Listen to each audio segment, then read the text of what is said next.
Welcome to Cat and Raven Designs. I'm Cat. And I'm Raven. And gosh, do I ever feel out of practice? We haven't filmed in what, 2-3 weeks? Something like that. Weird. Getting our schedule under control. Well, welcome to a new month, a new collection. Last month was the video game collection if you want to check out any of those designs. This month, in honor of June, which here in the US is Pride Month, we wanted to make sure we did something special. As some of you may have already noticed, all of our sales at the end of the month, we add those all up and we take 10% and we donate to our local LGBT community center. They are linked down in the description. They are the Sacramento LGBT Community Center. They're awesome. They have been a really great partner to work with. So we have heard you pretty much since the inception of this channel, of this business. People have asked us for Harry Potter soaps. And haven't done Harry Potter soaps for a variety of reasons. One Bless you. One of the biggest being JK Rowling has made it pretty obvious for a while now that she's kind of hot garbage. I'm sure some of you are aware. If you're not aware, please go Google it. There's lots of stuff about all the things that she's done. And said. And supported. And stuff like that. So, TERFs suck, and we don't appreciate them around here. And to a certain extent, there was a lot of feeling like, if we do Harry Potter, are we ignoring that? Which is not what we want to do. That's not what we're about around here. Our compromise here. If we're going to be doing something Harry Potter, we are going to make sure it is directly supporting and helping trans folks. Hey, Editing Raven here with a little bit better details. So, on top of our normal donations that we do, $1 from every bar that's sold as part of this collection will be donated to the Trans Lifeline, which is an organization, a hotline that provides direct emotional and financial support for trans folks. And it is run by trans folks. It is staffed by trans folks. It is awesome. So they're a really good organization that is doing really good work out there. We wanted to make sure that we are supporting them. So that is going to be the organization that we are working with. I'm just hopping here as Editing Raven because I did not explain it very well in the original video. So more details, they will be linked down in the description box. Thanks. But ultimately, we want to make sure that if we do this, it is also directly helping trans people. So. Because TERFs. Because TERFs. TERFs can kiss. TERFs can pick the size and color of they want to suck. On top of that, as you might know, we occasionally do things that are inspired by existing big corporate IPs, which Harry Potter is. So we're going to be doing our best to work with this here. So there's going to be, 2 videos this month for the collection? So this is going to be the first one, which is BUTTERBEER, as you have probably seen from the thumbnail in the description. So I'm going to go over a little bit of what we're working on, and then we'll kind of just chit-chat while we work. So first off, taking a brief break away from our Fragrance Bay candle science, hopping over to Wholesale Supplies Plus, we've grabbed Caramel Butterscotch Bourbon, which, let me tell you, I know there's always somebody who sees the soap pour or the frosting or whatever and is like, oh, I just want to lick it. When I took the lid off this bottle and smelled it, the amount with which my brain told me to chug is not 0. Same. It smells amazing. Now, I've never had BUTTERBEER. I've never been to, Universal Studios and had the BUTTERBEER there. I've never done, a BUTTERBEER dupe at home, which I feel like maybe we should. I've had the BUTTERBEER at Universal Studios. But this is what I always thought BUTTERBEER would smell like based on the description from the books. Then next up, we're going to be working with 3 colors to start off with. We'll see how it goes from there. We're going to have some uncolored soap. We're going to use some Sahara Gold from Nurture and some Honey Blush from Nurture as well. And we might tweak it depending on how it seems to be playing out from there. So I'm going to get started getting our lye in here. I'm having some luck recently, not just immediately diving into blending. Because as we've been getting prepped for June, I have made so many Pride soaps in the last week. So many. Oh my god, so many Pride soaps, so many of the Dorothy series, which is our In the Closet Pride soaps. for folks that are not out yet and need something safe, but still want some Thought we weren't pride. gonna announce that. Oh, shit, it's okay to mention it once. Just hush, you know, if you know, you know. Here, let me give this a really brief blend, because I don't know how this fragrance is going to respond. Yeah, this one didn't have notes, did it? I don't remember. Other than it's going to discolor.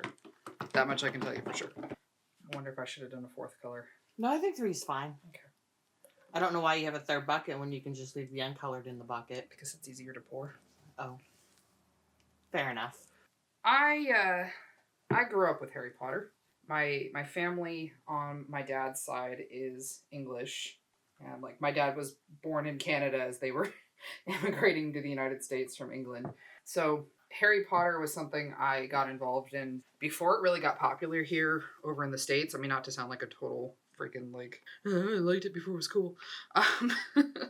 But it did get popular in England first before it made over here. And my grandparents had gone on vacation and were in England and came back and were like, oh yeah, these books are getting kind of popular. So we thought, you know, we'd bring it back to let you try it out. So my brother and I, who my brother is 3 years younger than I am, we read the books together. Well, my mom read it first just to make sure it was something she was comfortable with us reading. And then we both read it. And then my mom and my brother and I were all hooked. So we all read the series together. And let's see, Harry Potter, the first book came out in mid-1997. And I think I had it the next year. Maybe it was that year. Which means I would have been like 10 or 11. So I was right around the same age as Harry. And the books came out every year. And so I felt like I was like growing up with Harry. And I remember the books didn't really get popular in the States here until like the second or third book was out in England.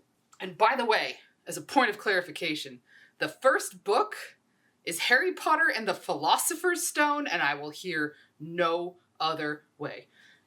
This Sorcerer's Stone bull.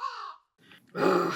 So one of the things that always annoyed me as a kid was that, like, the American versions of the book were Americanized. Like, they changed the slang. They changed so much about the books, and it always made me so angry because I was like, why do you guys think American kids are stupid? We can figure it out. Context clues, people. Context. It's not that hard. Like, if they're pointing at the back end of a car and they call it a boot, you know it's the trunk. If Harry is holding an item that puts light out of it, you know that when he says torch, it's a flashlight. It's not that hard. It just, it used to make me so angry. So, like, I've always had the British versions. I never had the American versions of the books. See, and I actually, by the time I started reading them, knew a lot of not U.S. slang. Mm-hmm. Because it wasn't just British slang I also knew. Like, by then I'd been watching enough anime to know of some Japanese slang. Like, I knew a lot of slang. My mom used to swear at me in French and Gaelic, so I knew French and Gaelic slang. Yeah, like, I grew up with my English grandparents being really close by, and my brother and I spent a lot of time with them. We were just big readers, and I think that's why it was so, I don't want to talk over the experiences of anyone else, but it was so frustrating to find out just the kind of dumb that Joanne gets herself involved in, and says, and does. It felt like losing part of something that was so important to me as a kid. Like, I was super into Harry Potter. I'm a Hufflepuff. I'm a Slytherin. I am a great many Slytherins, Huffle buddies. And it just, I mean, I look back on it now, especially like once I went to college, and I nearly double majored in English literature and graphic design, and ended up doing graphic design with a minor in English literature. So, like, I get critical theory, and like looking back on the books, yeah, absolutely, there's a lot of problems there. And it sucks because it's something that was so good, and for a lot of people who felt alone and odd to have this sense of like found family was so important, and it just feels like that got taken away, and it sucks. And I know there's a lot of people that are okay with it going away, and that's fine. And I'm trying to be okay with it not being as big of a thing, because obviously I want to support the communities that she has ostracized and talked bad about, but it sucks not. I was looking forward to like sharing that with my kids, and now I kind of, I don't know, maybe it's something that'll spark an opportunity to have a conversation with my kids. Come on, Joanne, why you gotta ruin things? Why couldn't you just let it be? Why'd you have to do stuff? Why'd you have to be garbage? All right, let's get to pouring. I want a really pretty swirl here on this. So this is the uncolored that I'm starting off with. I know it looks really yellow now, but it will mellow out quite a bit. As evidenced. Ah! I will go get you some paper towels. Thank you. But yeah. JK Rowling, why? Why you gotta do these things? Why couldn't you just shut up? Right? Why couldn't you just gotten older and gotten better? Like, you could have gotten better. So many opportunities to educate yourself and be a better person, and instead you decide to choose turfery. Like, f*** you. God damn. Well, and then I think we were talking about this earlier today where I was like, yeah, I thought the characters were much more diverse than they ended up being because, like, the picture I had in my head for some of the characters was apparently not correct. I don't know, it's hard. Like, it feels like she spent a lot of time post-finished books, like, trying to make things different. And I don't know, I'm kind of the opinion that if it didn't, like, canonically happen in the book, it's not there. You can tell me all you want that Dumbledore is gay, which is cool, but, like, don't be a f***ing coward, put it in the book. And then when you get the opportunity to do something with that information in, say, like, Fantastic Beasts, do something with it. Show it. But no, you don't show it. You continue to hide it, which makes it feel really not like it was true in the first place, Joanne. And that you were just saying it to try and be like, oh yeah, I'm progressive. Ugh. And, like, I feel like I should also mention that I am a cisgendered lady, and I don't need to be talking a whole bunch about other people's experiences or anything like that. That's not my place. And I certainly don't want to disregard the damage that has been done by someone who has the kind of following that she does, doing the kind of stuff that she does. I just want things to be okay. Like, I just want I want things in the world to be better. I want people to feel safe, and I want them to feel represented in media. I don't know, because, like, for me, I was always kind of... God, that sound like that one TikToker. For me, I grew up with Harry Potter, and it was such a huge part of my childhood, and, like, going to see the movies, and being so excited with my brother and my mom about the new books, and, like, I remember we were in Hawaii when the book 5 came out, and we always took turns on who got to read the book first when we got it brand new. And I was reading the book first. I was sitting out on the patio of the hotel because, you know, Harry Potter, not the beach, in Hawaii, gonna be reading a book. And I got to the part where Sirius died. And I was out on the patio bawling my eyes out. I was so sad and upset, and my mom and my brother were inside the hotel room, and they looked outside and they could see me crying with the book, and they're both like, oh no, what happened? So they're both having this, like, overwhelming sense of dread. And that was just, I don't know, I mean, not that, like, crying is always super great, but, like, there's just so much I have for Harry Potter, and, like, I feel like this is something I can do with that. Yeah. Do something that is helping others while also celebrating a series in a way that, like, reclaiming it, I guess? Yeah. I want to reclaim it. I think at that part in the 5th book, it's one of the very few times I've thrown a book across the room. I was angry and crying, and, like, I threw the book across the room, and family hears the thud on my door where it, like, bounced off my door. Oh, like, gosh. My bed and my door were in opposite corners of the room. I was sitting on my bed and threw it across the room, bounced off the door, and I had, you know, parental units coming in like, what happened? Are you okay? What the why are you crying? Are you hurt? And I'm like, and I was like losing my Ooh, so liquidy. Oh, come on over here, friend. This is gonna take a little while for this to set up, I think. It is super liquidy. Okay. Well, if you don't get brave like I do when blending the frosting, that shouldn't be an issue. Yeah, I think I might be gentle on the frosting tonight. I don't know. I guess if you feel comfortable, if you'd like to talk about your feelings about Harry Potter, I'm curious, you know, where you stand on it. It's a complicated issue, and I hope that we don't upset anybody by doing this. I know we've had a lot of requests for it, and we've talked about for a while now, for years, how we would do a Harry Potter theme. Like, we had Harry Potter designs in our design book from, like, the first 6 months. Yeah.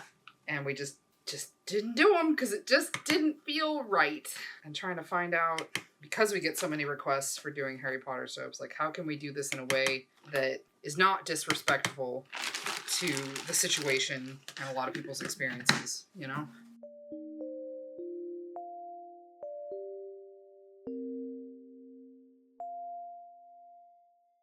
I'm gonna go real gentle on that because that base is liquidy. Well, we're gonna go ahead and let this frosting set up and the base set up a little bit, and we will be right back. So if there's an ad available from YouTube, we'll go ahead and let that run, and we will be right back. See you in a moment.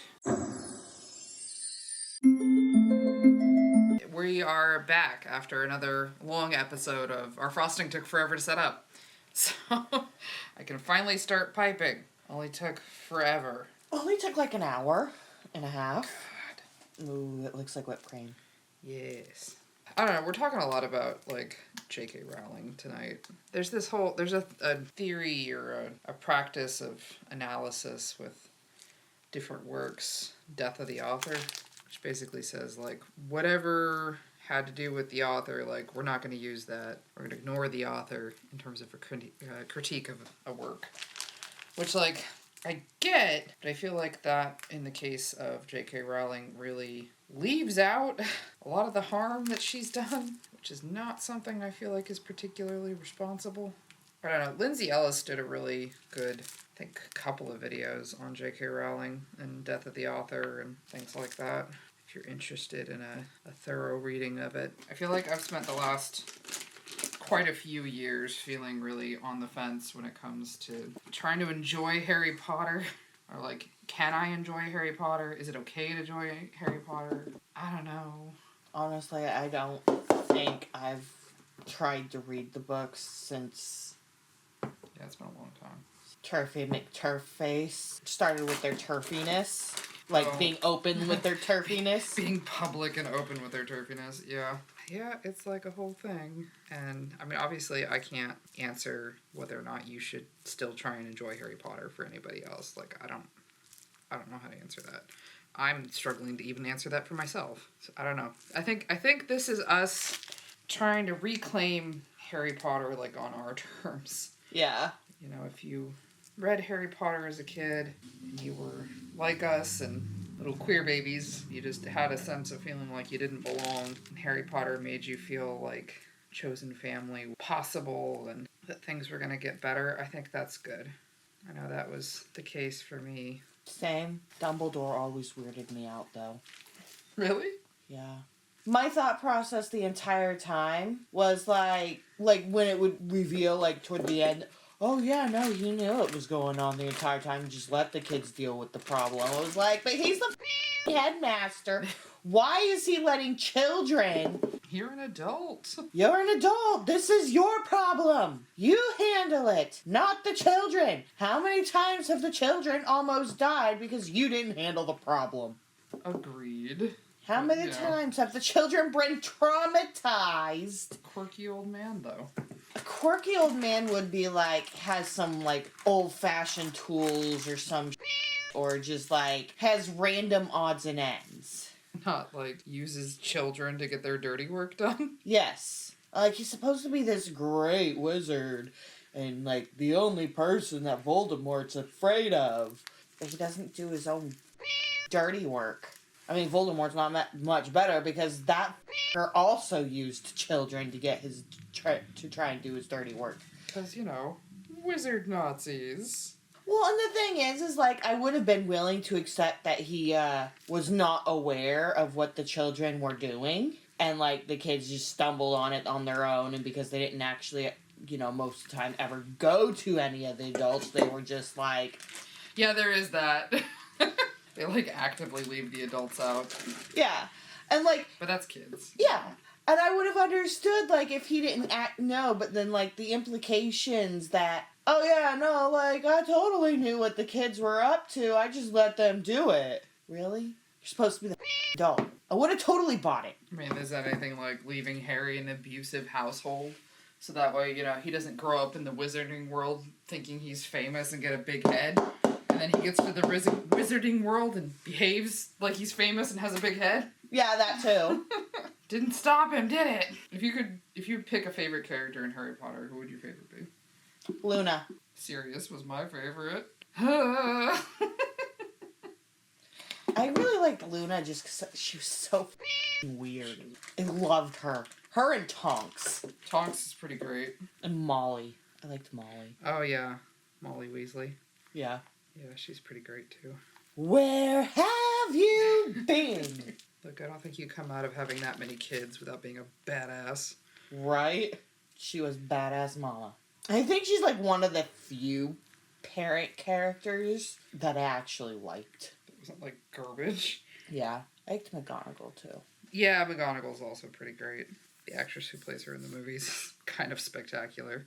All right, we're going to finish off the top with just a sprinkle of poppycock from Mad Micah's. I think one of my favorite parts in both the movies and the books is McGonagall's treatment of Umbridge. Oh, yes. Hey, anytime somebody treats Umbridge like crap is a good day. Yes. Horrible, nasty woman. I don't know who I hate more, Voldemort or her. Because, like, yes, Voldemort is, like, wizard. Wizard Hitler? Yeah. But, like, dude, she was abusive as It's pretty terrible. I mean, he also killed people, so, you know, there's that. I think she would have killed people given the option. I mean, yeah, with a pen like the one she had. Or Quill. That bitch, that bitch, that bitch. Alrighty. So here are the finished tops of our Butterbeer soap. Which, gosh, our molds are looking a mess. I really need to clean those. So we're going to let these sit for bare minimum 24 hours. We have had a problem in the past with bakery scents where sometimes they just stay soft forever. So we'll see what happens. But we'll let these set and we will come right back. If there's an ad available on YouTube, we'll let that run and we'll see you in a minute. Bye, everybody. Alright, we're back. These loaves had to stay in the mold for about 48 hours and not 24. They were super soft. It looks like we are still experiencing a little bit of discoloration, so we'll see how bad it ends up getting. I'm going to go ahead and give this a cut. And let's grab a couple out of the middle. Oh man, I really hope it's going to stay this color, but look at that. Look at that darker color at the top. It's still really pretty. Yeah. Ooh. God, it smells so good. Yes, it does.